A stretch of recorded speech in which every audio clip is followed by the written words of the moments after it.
So we're in chapter 25, section 4 of your U.S. history book, and we're going on into the Pacific theater. In the last section, we talked about the European theater and the fighting all the way down to the surrender of Europe. And now we're going to backtrack and talk about the Pacific theater. So what brought us into World War II? I hope you found that out. It was basically Japan had attacked Pearl Harbor, gave a surprise attack on Pearl Harbor in Hawaii, and actually devastated our bases there, our military bases there, sinking some major battleships and also attacking our Air Force and basically destroying many of our planes. And so from that point, the Japanese went on further onto the Philippines, bombing the Philippines, our air base on the Philippines, and devastating us there too. And so now we're ready. We're ready to get into the war, but we have lost a lot, but in spite of all this, I believe God was with us, and that now we were defending our homeland. We're defending Hawaii and thinking, what next? The Americans were thinking, are the Japanese going to attack the mainland? What's going to happen next? So, and of course, Americans were all united in this, as Japan had now teamed up in the Axis powers, with Germany and Italy. So we're going to talk first about the initial Japanese successes, as we've seen with their going into Hawaii and the Philippines, and the first American victories, and the road to Japan, and the final drive, and then the atomic bomb, the dropping of the atomic bomb. So here are some very devastating pictures, as we can see here, in the fighting that's going to be going on in this chapter, and in history, has gone on in history with fighting on the islands and on into Japan. And here's a very famous memorial for Iwo Jima for World War II that we see here. And we'll get into this, so let's begin. The initial Japanese successes. So we're going to get into these. There's quite a few of them in the beginning. We're going to talk about Wake and Guam, the Philippines, Luzon and Manila, Bataan and the Corregidor, and on to the British losses, and then East Indies. So we're going to be talking about these areas. And here's some news. Bataan completely occupied by Japan, the Japanese. Bataan is in the Philippines. Manila in the Philippines, attacked from the sky by Japanese bombers. And here we have some pictures of Japan looking in onto the Philippines. And there's a lot of devastating pictures during this time of the Japanese successes. So Wake and Guam. So after attacking the United States fleet at Pearl Harbor, the Japanese swept ahead largely unchecked until the late spring of 1942. So we're talking about what? December 7th of 1941, all into 1942. America wasn't ready yet to fight. We can see how they were unchecked. Here's the map. So actually we have Japan coming and bombing Hawaii and going on, to Midway and Wake and Guam and on to the Philippines, and had already attacked China here. So you see how Japan took this path here, especially going to Wake and Guam, basically onto the Philippines. And so there were 3 American outposts, Midway, Wake, and Guam, and Japan actually attacked at this time 2 of these, Wake and Guam. So we had our American outposts there. And so the Japanese then seized 2 of these, attacked all 3 and seized 2 of these, seized Guam and Wake. Guam surrendered very quickly. It was very surprised attacked. Since Hawaii, it was just a few hours after attacking Hawaii. Not too long, they had no way of really getting prepared.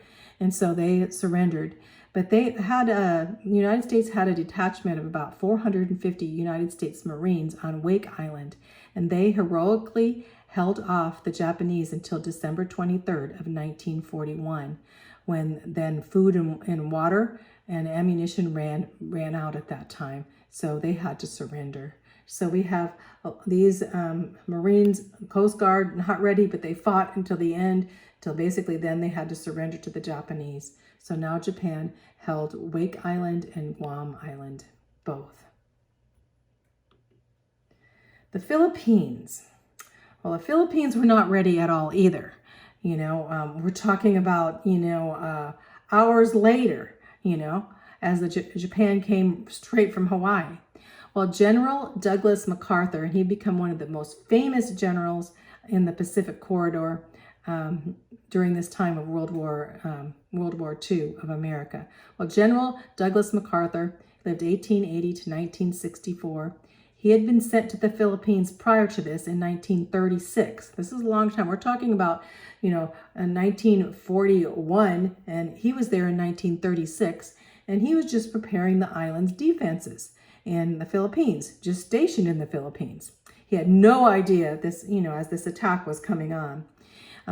So he had no time to prepare. He had limited time to prepare, let's say. He only had completed half of his 10-year program there, and the Japanese attacked. 9 hours, just 9 hours after attacking Pearl Harbor, they had flew across the Pacific to the Philippines. The Japanese then caught the United States aircraft on the ground at their bases there too. So basically, they were not ready, did not realize Japan was going to attack the Philippines. And so at that time, it was near Manila. They destroyed nearly all of MacArthur's planes, were destroyed on the ground. You can imagine. That was devastating to the United States.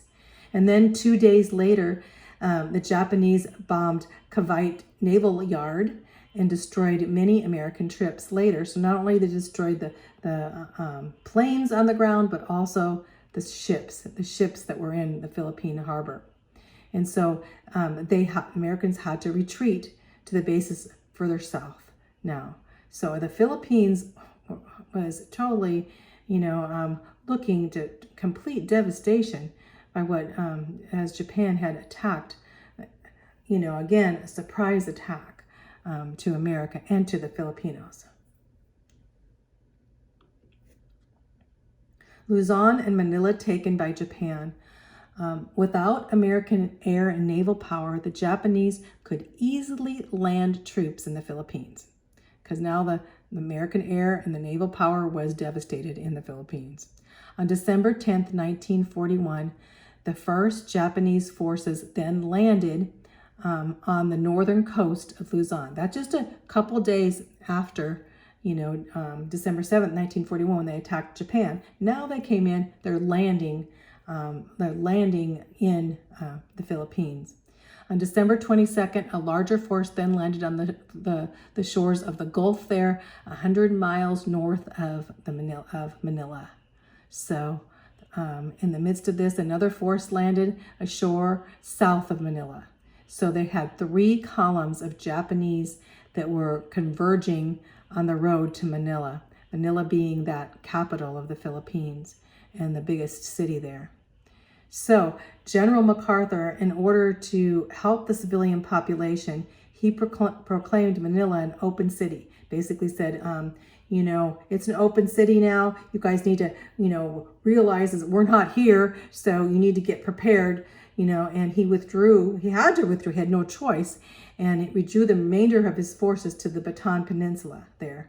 So they went south to the Bataan Peninsula. That's where the Americans were. And so the Japanese entered Manila and was taking over Manila and the Philippines. So a sad day. And the Japanese, I tell you, they devastated the city. They bombed the city, devastated the city. The Filipinos held back as best they could, but they had to let Japan, basically had the greater force, and took over the Filipinos in Manila on January 2nd, 1942. So we're talking about less than a month later Japan had totally taken over Manila, the city of Manila, and most of the Philippines. General MacArthur, then, you see him here? You know, he basically had to leave Bataan area. And he'll say, when he leaves, he says, I shall return. His heart was for the Philippines, for the Filipinos, his heart. In fact, he said here later on, give me 10,000 Philippines and I shall conquer the world. Anyway, he loved the Filipinos. And so General MacArthur and his troops faced now a very hopeless situation. They had lost, you know, their planes and their ships. They had lost practically everything. And they could not expect any reinforcements or supplies. And so they were short on ammunition, they were short on food, and they were short on medicine. But the doomed Americans and Filipinos resisted the Japanese onslaught for over 3 months.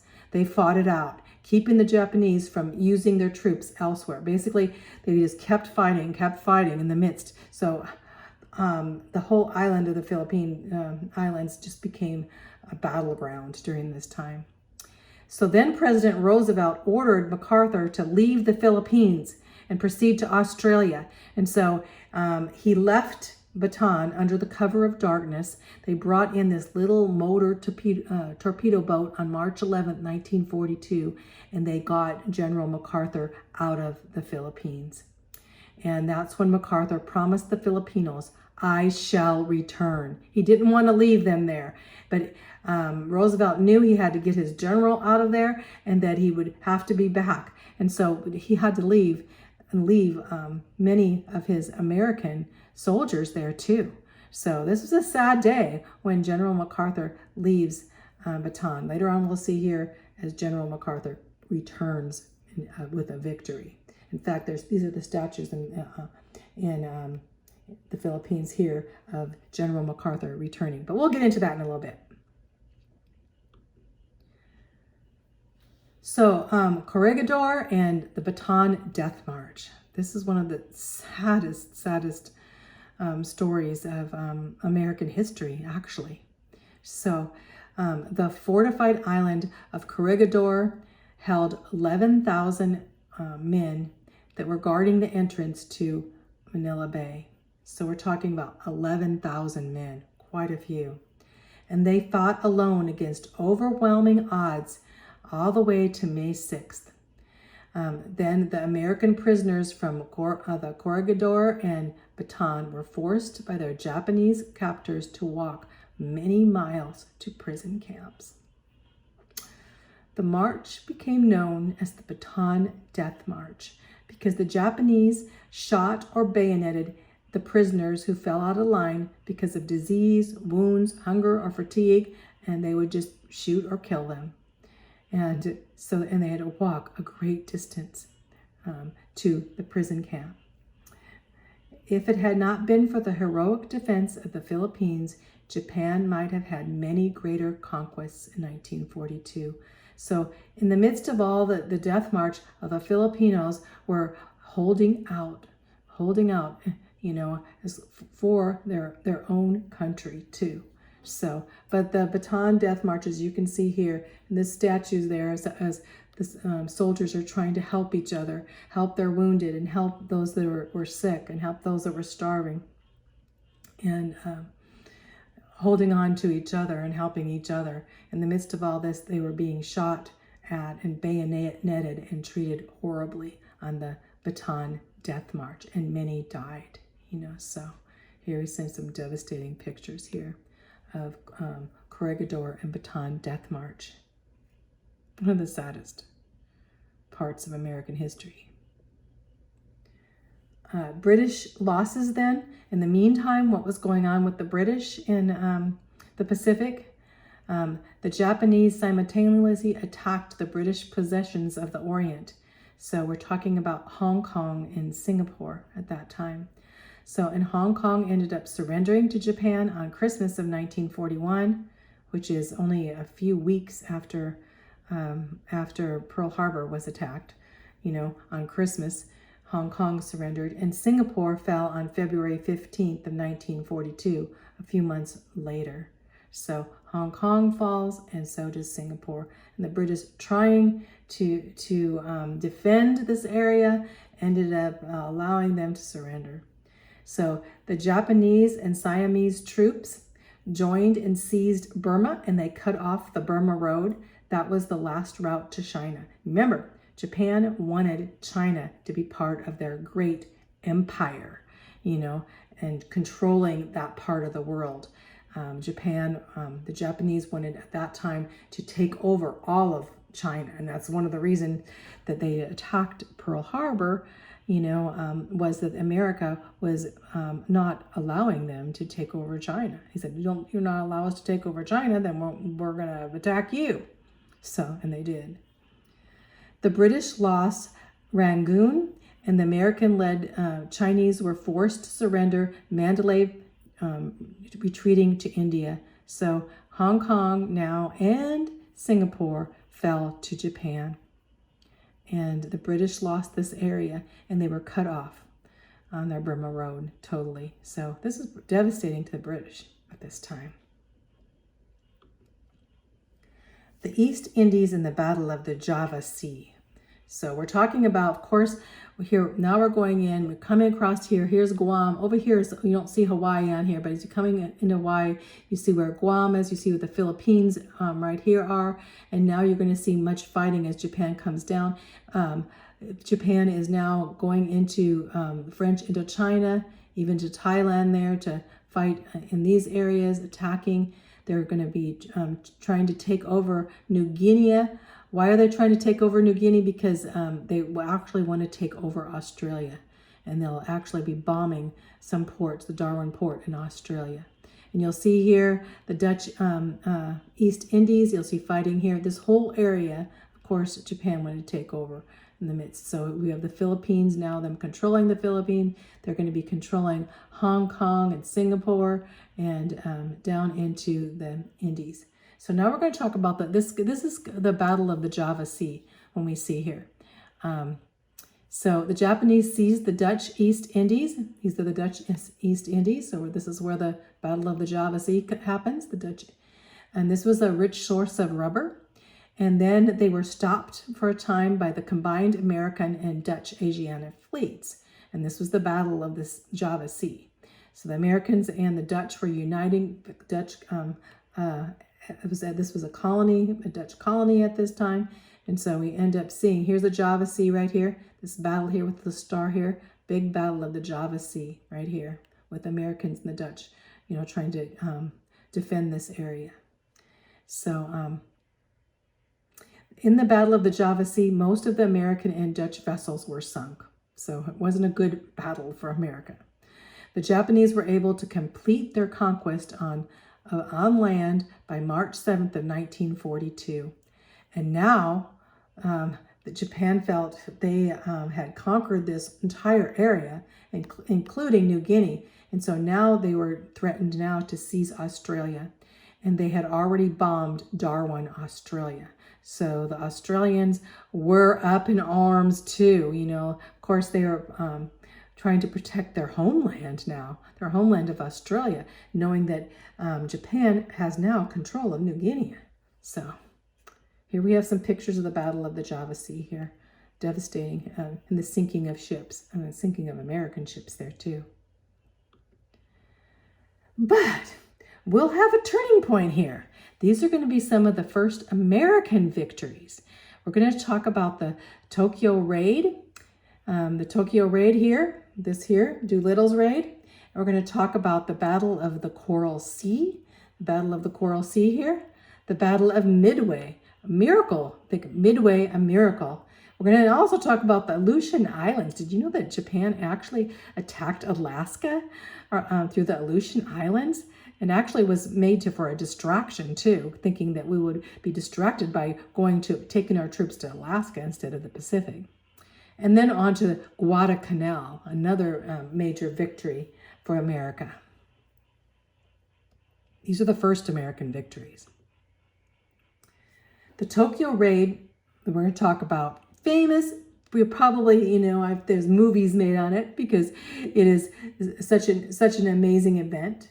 So to boost the American morale, it came in April. So we're talking about April 18th of 1942. So, we went from, December till April. We're talking about a few months later. Only 16 American B-25 bombers. These guys, these Air Force guys, were led by Colonel James H. Jimmy Doolittle. He lived 1896 to 1993, and they were launched from the aircraft carrier Hornet. So what happened? The secret mission, 16 B-25 16 planes were launched from an aircraft carrier, and they were sent to raid Tokyo. Tokyo is the capital of Japan, huge, biggest city in the world. 16 bombers, 16 pilot crews, that's not very many. Well, they did. They attacked Tokyo and they dropped their bombs. Little damage was done, but the Japanese then were terrified. They thought their homeland was beyond range. That Allied air would never attack Japan. That Tokyo was safe. And here we have bombers able to get over Tokyo and bomb part of Tokyo. So it just put fear, even though there wasn't a lot of damage. And the thing is, the raid, they actually led by Doolin, and they actually got out of there and landed in a safe area of China. If you can, it's an amazing miracle story. If you can, you need to go see the movie or need to read the book on Doolittle's raid. So, and it says payback for Pearl Harbor, as these bombers, started, bombed on part of Tokyo. So here we have, some of the crew there, Doolittle here, and this Doolittle raid goes down in history as an amazing American beginning, actually, as they now just rallied American morale, and everyone's cheering. Did you hear about the 16 B-25 bombers bombing, scaring the Japanese? You can imagine. The Battle of the Coral Sea. So the Japanese planned to seize all of New Guinea. We had that map there. And the Bismarck archipelago and onto the Solomon Islands. So we're talking about those islands there. Talking about New Guinea and the Solomon. Very, very close to Australia. They were stopped. We stopped them in their drive to Australia. On May 1942, the United States ships and aircraft met in the Coral Sea at that time. And this is the first battle in history where the vessels did not even see each other, as they were looking at each other with radar and such. They were launching their vessels, their air in the air from their aircraft carriers. So I don't know about the radar thing for sure, but they were coming off from their aircraft carriers. So it was the battle of aircraft carriers from the sea. So the 4-day Battle of the Coral Sea, the Japanese lost now 2 aircraft carriers, huge aircraft carriers, and a cruiser, and many aircraft had to abandon the mission. So this was a defeat for Japan. The Japanese planes were able to sink the United States aircraft carrier Lexington, and that was a destroyer, and an oiler that was called... that was a destroyer. The Lexington was a destroyer, and also they also damaged the USS Yorktown. So we did get damaged. In fact, when you think about the Battle of Coral Sea and you think about the Lexington, and I read up on the Lexington, what happened is they were attacked. They took a hit, such, and there was problems going on in the midst of this, and so they were told to abandon ship. So these, few thousand men on the Lexington, they jumped off the ship. They ended out, most of them lived because they were picked up by other American, American carriers. American ships came in and picked them up. So most of them, I think like 200 men ended up dying. But then we ended up having to sink that ship ourselves. because we did not want Japanese control of that ship. So that's another estimate. But in the midst of all this, we had a victory in sinking the Japanese carriers, so. And Yorktown, the USS Yorktown, did have some damage, but it still was moving. This is the Battle of the Coral Sea. The Battle of Midway. It was a miracle turning point in the Pacific. So when you think of the Battle of Midway, you smile, because the Japanese now swept ahead in this little island, in the North Pacific. Was American, that Japanese had thought they had control of it. And so they had swept ahead. And at the same time, other units were headed for Australia. So they were thinking, oh, we're done here. We're going to head and conquer Australia. And so they just thought they had it made. So they headed towards the Hawaiian Islands now. They're going to go back to Hawaii with a huge striking force of more than 100 ships. So they're headed towards Australia. They're headed towards Hawaii. And they had 100 ships. Now, the United States only had half that number. So, of the 100 Japanese ships. So, it would be a miracle for us to be able to take an offense, to be able to defend in any way with only half the number of ships.